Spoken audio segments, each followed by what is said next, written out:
Bom dia, bom dia, bom dia. Mais um Morning Call, o que esperar do mercado hoje? Eu sou o professor Wagner aqui da Francesca Educação Financeira e todos os dias a partir das 5h50 da manhã nós estamos aqui ao vivo para falar sobre o fechamento de mercado no dia anterior e trazer as principais notícias que podem impactar o mercado financeiro no dia de hoje, com um olhar aí para âmbito político, econômico e também corporativo. Obrigado por mais um dia ter a sua companhia. Sextamos, né? Dia 19 de novembro de 2021. Data errada ali ainda, vamos corrigir depois ali, mas dia 19, então sexta-feira. Você aí que nos assiste ao vivo ou posteriormente gravado, não esqueça, deixa seu like, se inscreve no canal, compartilhe esse conteúdo, assim o YouTube entende que é um conteúdo relevante e entrega isso de forma gratuita a cada vez mais pessoas. Também aqui na descrição do link nessa descrição nós temos o link do grupo de WhatsApp, onde você pode também receber esse conteúdo em PDF antes das 7 horas da manhã, todos os dias, gratuitamente, e acompanhar assim a qualquer momento o que movimenta ou aquilo que pode movimentar, que deve ficar aí no radar de investidores e especialistas em geral. Olhando aí para o dia de ontem, dia 18, então, tivemos o índice Bovespa, infelizmente, aí renovando as suas mínimas do ano, né, pressionado aí por cenário internacional, preocupação com inflação a nível global e aqui no Brasil, obviamente, também. A PEC dos precatórios, que acaba sendo o centro aí de todas as discussões aí recentemente, e outros assuntos aí que também estão no nosso dia a dia. Em relação à questão da PEC dos precatórios, né, a possibilidade de mudanças no texto aprovado lá em 2 turnos na Câmara acaba preocupando, principalmente porque surgem mais incertezas em relação a esse texto, às aprovações e maior incerteza fiscal por conta aí do orçamento 2022. Lembrando, né, a expectativa é de que seja votada e aprovada até o final desse mês, para que em dezembro aí já seja pago o novo Auxílio Brasil com recursos aí aprovados aí da PEC dos precatórios, né? Mas ainda tem muita coisa que pode acontecer e vamos falar mais sobre esse assunto aí e os desdobramentos disso no dia de hoje. Além disso, ontem nós tivemos forte queda aí da Vale, né, caindo cerca de 3% e com o peso que ela tem dentro do índice Bovespa também favoreceu aí a queda do índice Bovespa. Infelizmente, o minério de ferro caiu forte aí no dia de ontem e isso faz com que as ações da companhia também sejam afetadas nesse sentido. Olhando para o exterior, né, nós temos aí um aumento de casos da Covid-19, né, uma possível quarta onda, principalmente em países com uma menor quantidade de vacinação, pessoas aí que não queiram se vacinar, e com isso aí surge novamente a possibilidade de lockdown alguns países, inclusive, já até instituindo lockdown para aquelas pessoas que não se vacinaram ainda, e essa preocupação acaba afetando a Europa, juntamente com a preocupação de inflação, mas as bolsas ainda fecharam aí em cenário de baixa, mas um pouco estáveis, né, próximo daquilo que se imaginava em relação ao dia de ontem. Perspectivas dos Estados Unidos ontem também vem com a situação do presidente Joe Biden, quem ele irá indicar aí para assumir o Banco Central norte-americano, Federal Reserve, qual nome deve continuar aí o trabalho de Jerome Powell ou se ele mesmo continua no cargo. Essa preocupação também aí afeta o mercado norte-americano no dia de ontem e também vimos aí um receio da aceleração da retirada de estímulos, né, por parte de alguns especialistas e investidores e também a preocupação com essa aceleração de retirada de estímulos trazer mais rápido do que era imaginado um aumento de taxa de juros e isso também acaba preocupando de forma geral o mercado e as bolsas norte-americanas. Outro ponto aí que acabou tomando conta do noticiário foi uma certa retomada aí do preço do petróleo no dia de ontem, após China e Estados Unidos, né, terem forçado a queda aí nos últimos dias aí do preço do barril de petróleo, ao dizerem que iriam acionar as suas reservas de petróleo para reduzir então o preço da commodity e conter inflação. Ontem voltamos a ter uma leve alta e voltando a estabilizar aí o preço da commodity de forma geral. Olhando para o fechamento de ontem em números, nós temos o Ibovespa caindo então 0,51% a 102.422 pontos.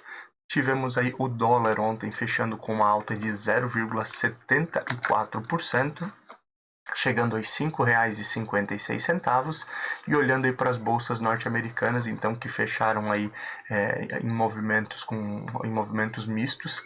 Nasdaq caiu 0,45 a 15.993 pontos, S&P 500 renovou máximas históricas novamente, aí subindo 0,38 a 4.706 pontos, e Dow Jones subiu 0,17, chegando aos 35.870 pontos.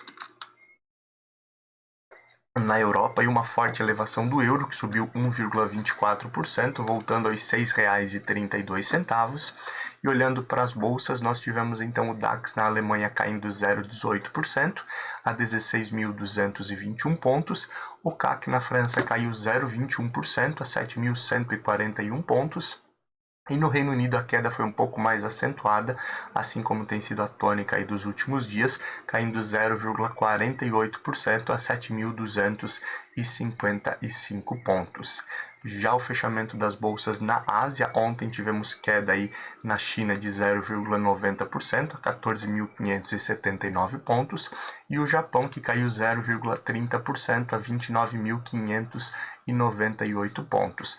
No fechamento aqui do nosso Morning Call, falamos aí sobre a abertura também, fechamento desses mercados, e já podemos ter um certo panorama aí para o restante do dia. Olhando para o cenário de cripto, né, Bitcoin aí que vinha em movimento de alta, volta a ter algumas quedas, bastante oscilação aí nas criptomoedas. Reforçamos aqui a questão de essa semana a China ter voltado aí a trazer os problemas em relação à mineração, né? A mineração de criptomoedas, então, sendo proibida lá na China, e também toda a perspectiva de regulação das criptomoedas, que também acaba fazendo com que hajam essas quedas, além de realização, quando voltou aí alguns dos ativos a máximas históricas. Bitcoin então caiu 4,20% e o Ethereum, fechamento de ontem, caindo 4,59%. Olhando aí para a perspectiva de commodity, né, petróleo, o Brent aí fechou com cotação a $81,11, subindo um pouquinho em relação ao dia anterior, e o WTI também subindo aos $78,31 o barril, conforme estávamos já falando na abertura do nosso Morning Call. Olhando para o índice S&P 500 VIX, o famoso índice do medo, ontem, aí, apesar de uma estabilidade um pouco maior aí nas bolsas norte-americanas, tivemos uma alta de 2,81% do índice, que chegou a 17,59 pontos. E lembrando aí, o índice VIX ele mede a volatilidade, o risco do mercado de renda variável, do mercado de ações, né? E com isso também esse movimento aí de entrada e saída, ou o melhor movimento de entrada e saída para alguns investidores. Continuando a olhar aí para commodities, preço futuro aí de metais, o ouro futuro aí fechou na cotação de $1.861 a onça, alumínio futuro fechando a $2.624,25, e o ferro refinado aí chegando aos $92,01 a tonelada. Ferro refinado aí que vem se mantendo, então, essa perspectiva, né? Esse não é a cotação diária, mas a perspectiva aí de fechamento em torno da commodity aí ao final do mês de novembro. Fechamento das ações que compõem o índice Ibovespa. Ontem tivemos aí Cash 3 novamente aí entre as principais altas, né? Melius subindo quase 10%, 9,95%, e chegando aos R$ 4,09. Alpa 4, também Alpargatas aí chegando a uma alta aí de 4,95% e chegando aí aos R$ 43,03, olhando aí para o fechamento do dia de ontem.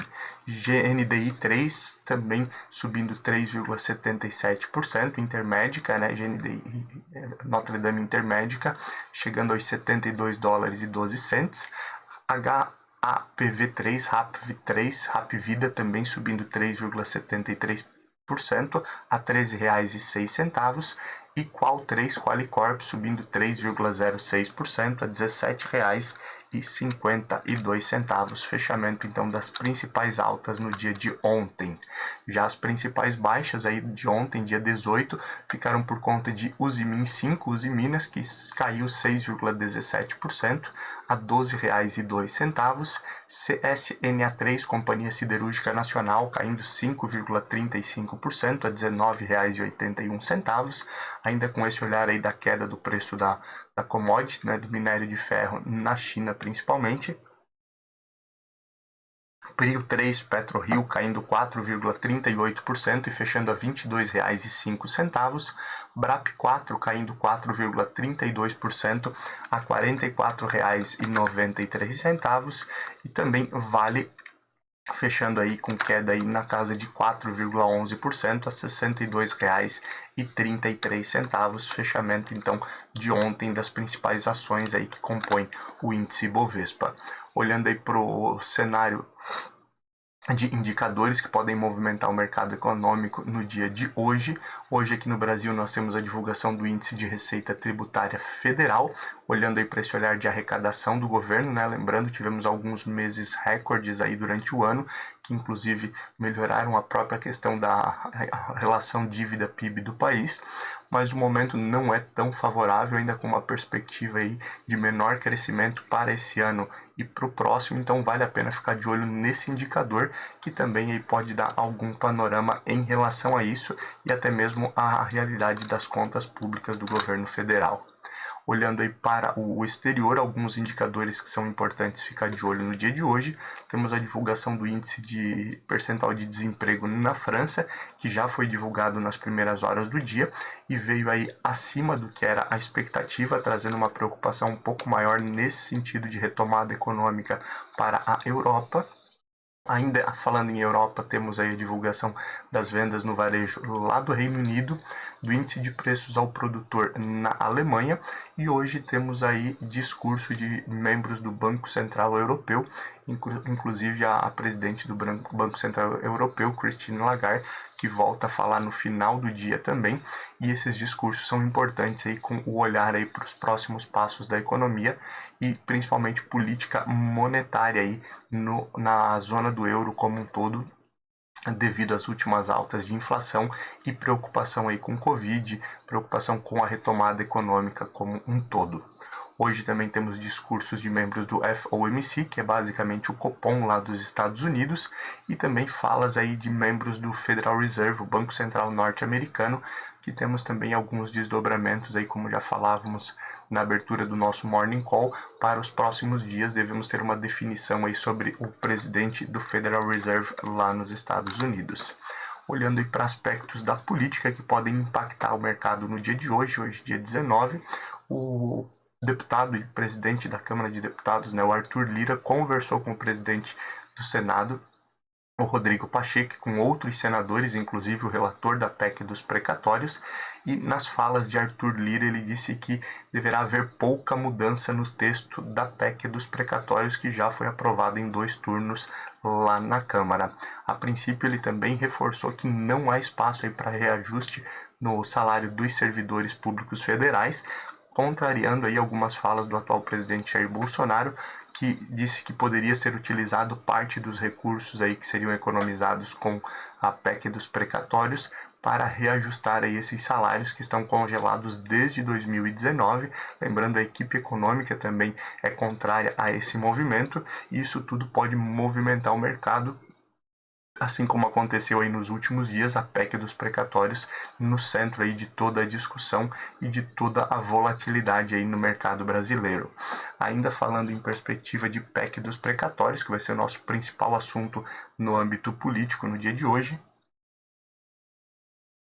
os senadores aí discutem aí a possibilidade de auditar os precatórios, né, que foram aprovados aí, que foram determinados o pagamento aí pelo judiciário, e com isso, além de toda a briga com o judiciário, né, que já temos um certo atrito aí entre legislativo e judiciário por conta aí da definição do Supremo Tribunal Federal, aonde suspendeu as emendas de relator, e temos já uma discussão nesse sentido, e agora os senadores aí podem arrumar um atrito com a OAB, a Ordem dos Advogados do Brasil, ao quererem auditar esses precatórios aí que já foram aprovados os pagamentos e próximos precatórios. Então essa também é uma discussão que pode mexer com o mercado e pode gerar um atrito maior entre o legislativo e o judiciário novamente, agora com a OAB também entrando aí nessa jogada. Outros pontos aí que envolvem ainda a PEC dos precatórios, o senador Fernando Bezerra, né, da base aliada do governo, líder do governo lá no Senado, estuda aí uma forma talvez de fatiar a PEC dos precatórios para que ela possa ser aprovada aí, ou pelo menos parte dela aprovada, e já ser utilizado aí o recurso que seria aí utilizado aí da sobra da PEC dos precatórios para pagar aí o Auxílio Brasil. Então voltamos a esse tema novamente. Ultimamente aí na Câmara e no Senado tem se fatiado muita coisa, né? Se fatiou ali a reforma administrativa, a reforma previdenciária, e agora também pode ser fatiada a PEC dos precatórios. Tudo isso aí pode acontecer, veja aí que tem opiniões diferentes, né, do próprio Arthur Lira e de outros parlamentares com opiniões bem distintas em relação àquilo que pode acontecer. Então vale a pena ficar de olho nos desdobramentos da PEC no dia de hoje, que podem movimentar o mercado novamente e trazer aí um descolamento, ou até mesmo aí potencializar um resultado aí do índice Bovespa para o dia de hoje. Além disso, na próxima semana, com certeza também esse será um dos principais assuntos, então vale a pena acompanhar. Outro assunto aí que já há bastante tempo tem influenciado o mercado financeiro, as eleições 2022, apesar de certa distância até o período eleitoral. Vimos aí desde antes da metade desse ano a perspectiva de eleições 2022 mexendo com o mercado, principalmente com uma polarização aí entre Lula e Bolsonaro, né, para essa possível eleição, e o mercado falando em uma terceira via, que seria importante para o pleito eleitoral aí, e a escolha da presidência do Brasil nas eleições 2022. Temos alguns movimentos de partidos políticos que vale a pena também ficar de olho, porque podem movimentar o mercado financeiro. O Podemos, né, que trouxe aí a filiação do ex-juiz e ex-ministro Sérgio Moro, que pode aí, obviamente, vir a se candidatar como presidente da República para as eleições de 2022. O Podemos então se aproxima aí da União Brasil, que é o partido, né, o novo partido aí que vem da fusão do DEM, do Democratas, e do PSL. Então, pode haver uma mudança nesse sentido. Inclusive, o ex-ministro Sérgio Moro, o ex-juiz ali, disse que existem pessoas de bem no Centrão, quando ele foi questionado em relação a se aliar aí com partidos de centro, que inclusive foram acusados lá durante a Lava Jato.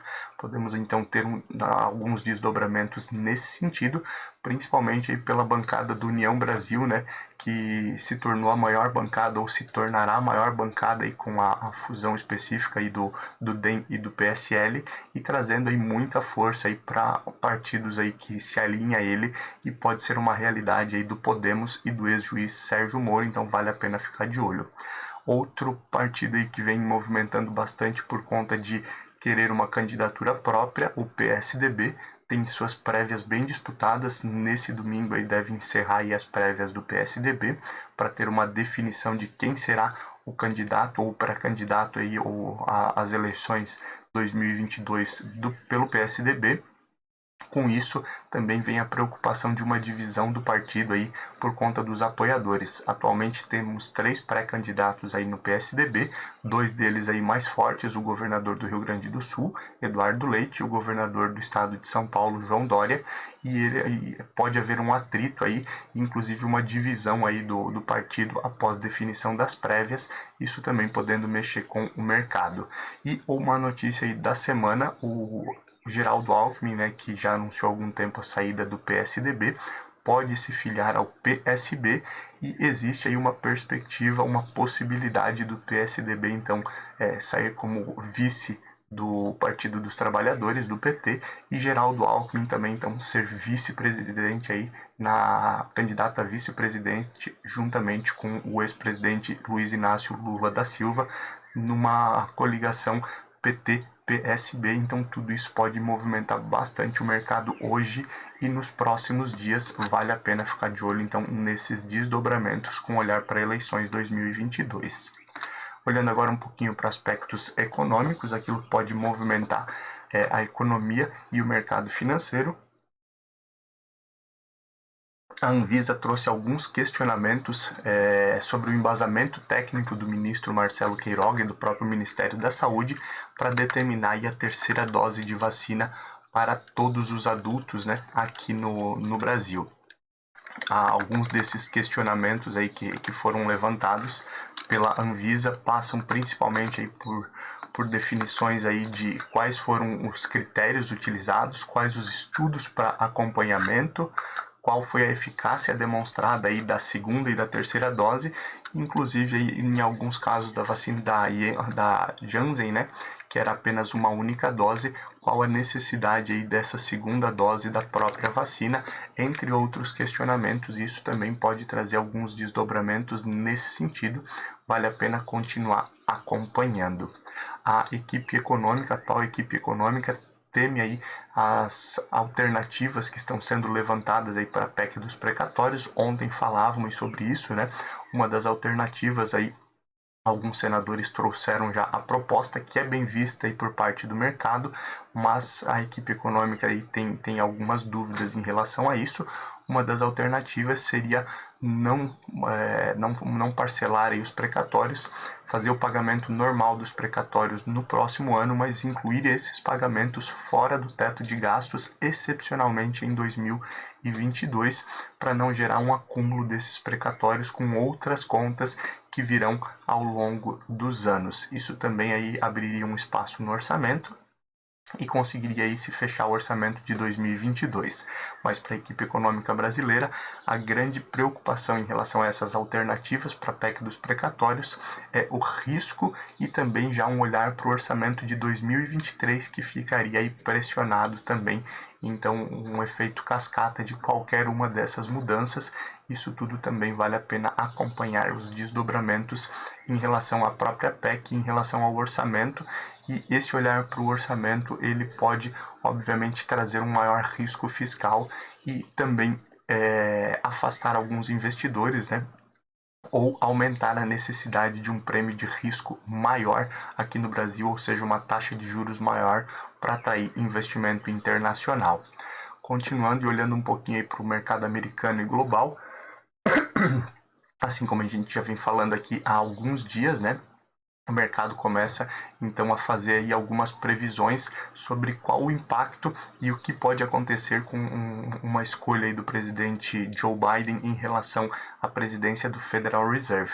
Os dois principais nomes aí cotados, né, são o Jerome Powell, atual presidente aí do Federal Reserve, o Banco Central norte-americano, e a Lael Brainerd, né, que ela também é uma das dirigentes do Fed, do Federal Reserve.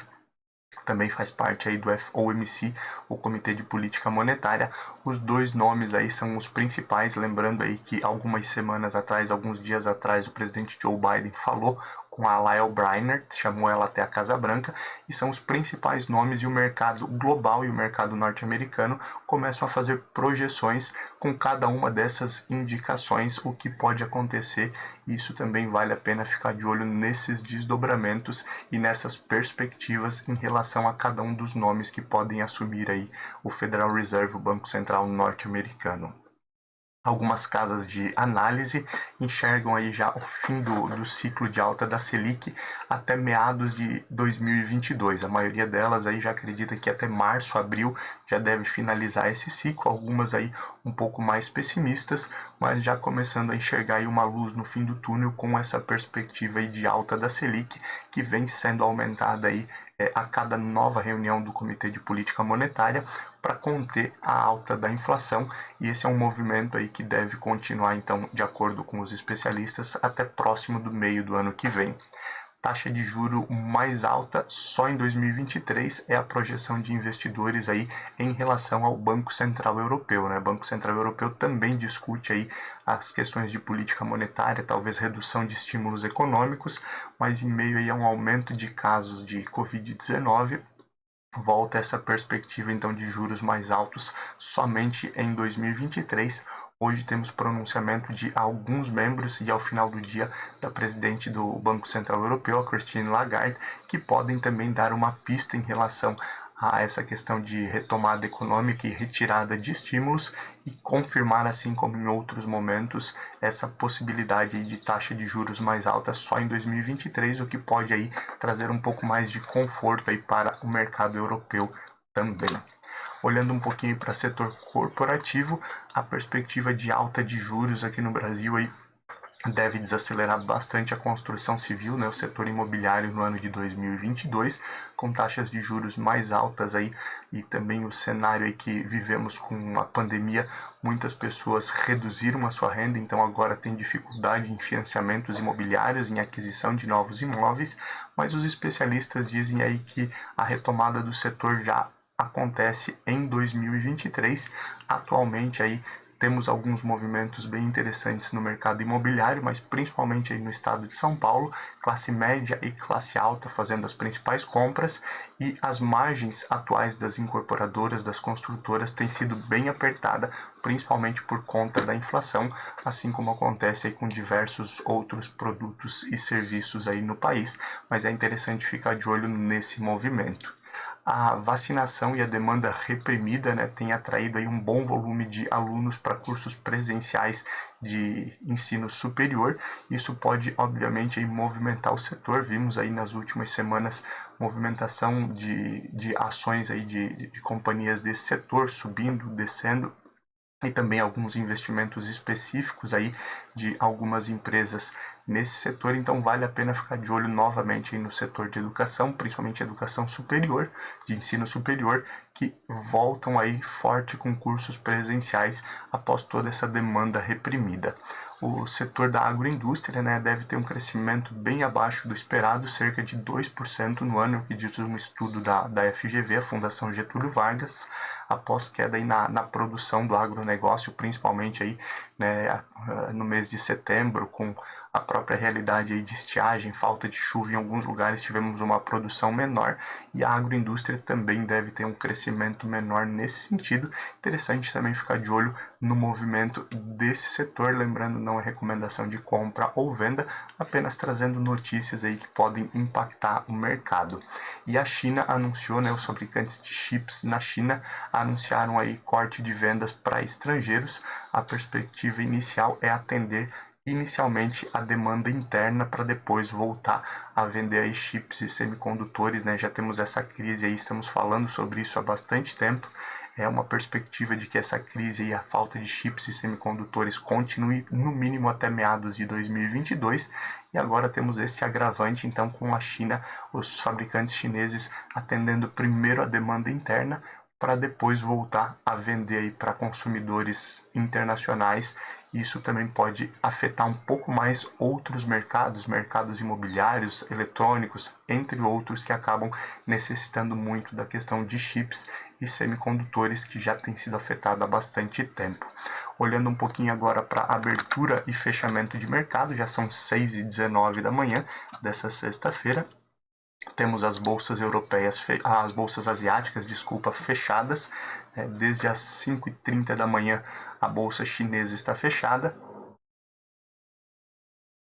Após queda aí no dia de ontem, a bolsa chinesa aí volta a subir forte, subindo 1,19% a 14.752 pontos no dia de hoje. O mesmo vem acontecendo aí com a bolsa Nikkei no Japão.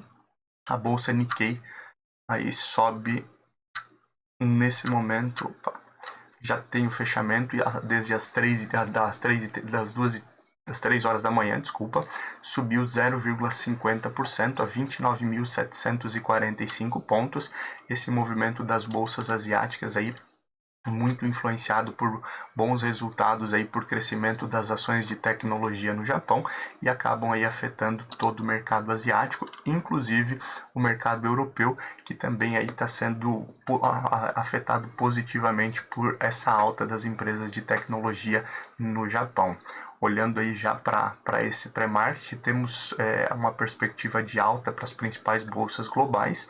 Na Alemanha, o DAX sobe 0,30 nesse momento, o CAC na França sobe 0,50 e no Reino Unido, onde nós tivemos aí queda nos últimos dias e mesmo com a perspectiva aí de aumento ali do desemprego na França continua igual, as vendas no varejo do Reino Unido aí vieram mais altas e com isso também traz um pouco mais de segurança e no Reino Unido também temos uma alta de quase 0,50% nesse momento.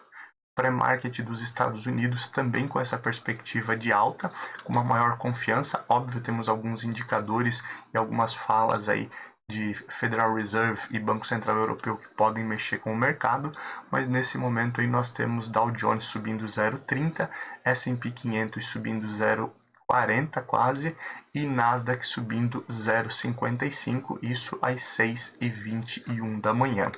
Índice Bovespa, a princípio, segue as bolsas internacionais, principalmente as bolsas norte-americanas, mas lembrando aí que temos muita discussão no mercado interno, principalmente aí a questão da PEC dos precatórios, que pode trazer aí maior volatilidade para o índice Bovespa, pode trazer um descolamento ou até mesmo potencializar resultados, depende aí do que acontece aí no mercado e principalmente aí nessas conversas em relação à PEC dos precatórios.